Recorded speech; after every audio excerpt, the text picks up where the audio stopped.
wabarakatuh.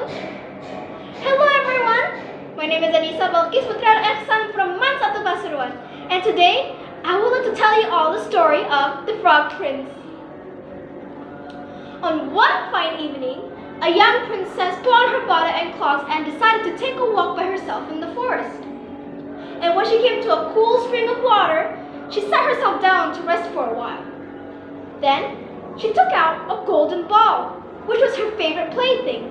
She loved tossing it high up in the air and catching it again as it fell.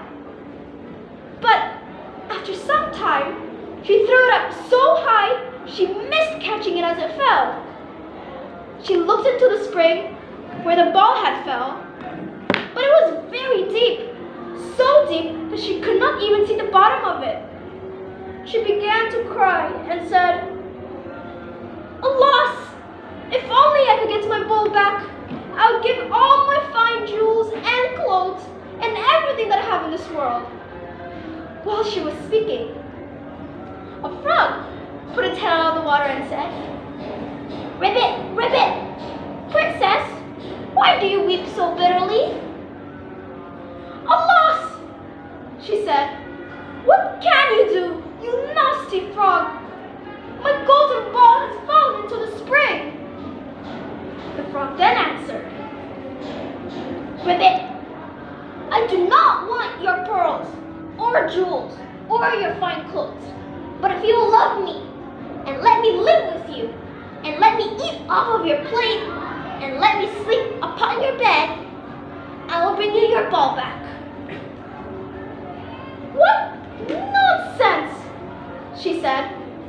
"This silly frog is talking. He can't even get out of the water to come visit me.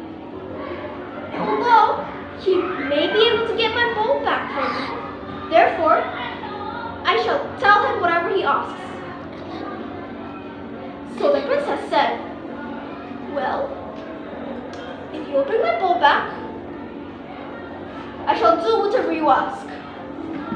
So the frog put his head under the water and dived deep. After a little while, he came back up again with a ball in his mouth and threw it off the edge of the spring. As soon as the princess saw her ball, she ran to pick it up. She was so overjoyed that she had completely forgotten about the frog and ran back home as fast as she could. The frog then called for her, "Ribbit, stay, princess, and take me with you." But she did not stay to hear a single word. The next day, just as the princess had sat down to dinner, she heard a strange noise. Tap, tap, splash, splash, as if something was coming up the marble staircase. Then, a gentle knock on the door, and the voice cried out and said, "Ribbit, ribbit, open the door, my princess dear. Open the door to thy true love here, and mind the words that thou and I said, by the fountain cool and the greenwood shade." Then the princess ran to the door and opened it, and there she saw the frog, whom she had quite forgotten. At this sight, she was terrified and quickly shut the door and came back to her seat. The king, her father, seeing her terrified, asked, "What happened, my dear?" "There is a nasty frog," she said, "at the door that helped me lift up my bowl out of the spring this morning. I told him that he should live with me, but thinking he could never get out of the spring. But there he is at the door, and he wants to come in." While she was speaking, the frog knocked again and said the love chant for the second time. Then the king said to the young princess, "As you have given your word, you must keep it. So go and let him in." She did so, and the frog hopped in. And straight on, tap, tap, splash, splash, from the bottom of the room to the top. till he came up to where the princess sat.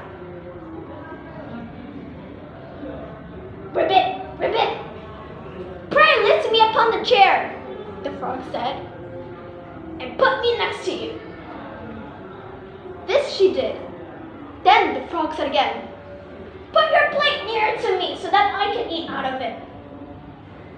After doing that, the frog already had his fill, and then said, "Now I'm tired. Carry me upstairs and put me upon your bed."